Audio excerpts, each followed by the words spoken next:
Hello बच्चों, let's see this question. Why the shape of BeCl2 molecule is linear?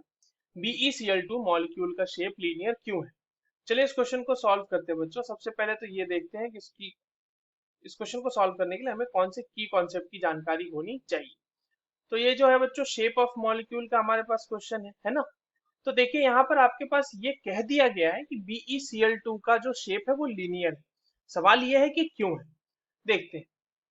देखिए BeCl2 में आपके पास बच्चों बेरिलियम है। बेरिलियम का क्या होता है बच्चों? एटॉमिक नंबर 4 होता है। कॉन्फ़िगरेशन अगर लिखे तो 1s2 2s2, यानी इसके आउटर मोस्ट शेल में 2 इलेक्ट्रॉन्स होते हैं।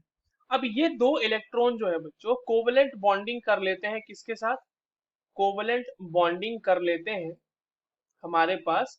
Covalent bonding with Cl atom, chlorine atom के साथ कर लिया BeCl2 बनाने के लिए, है ना।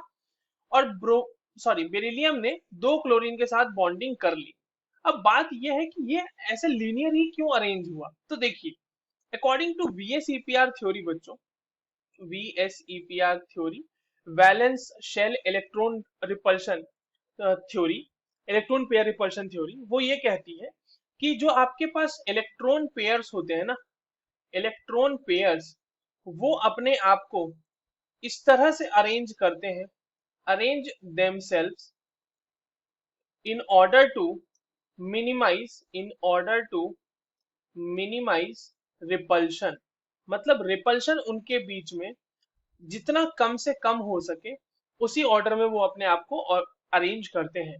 तो यहाँ पर जो ब्रोमीन और क्लोरीन के बीच के जो बच्चों बॉन्ड पेयर ऑफ इलेक्ट्रॉन्स है, इनके बीच रिपल्शन मिनिमम तभी होगा जब ये एंगल 180 डिग्री होगी, and that is why the BeCl2 structure has a linear shape. I hope you understood this well. All the very best.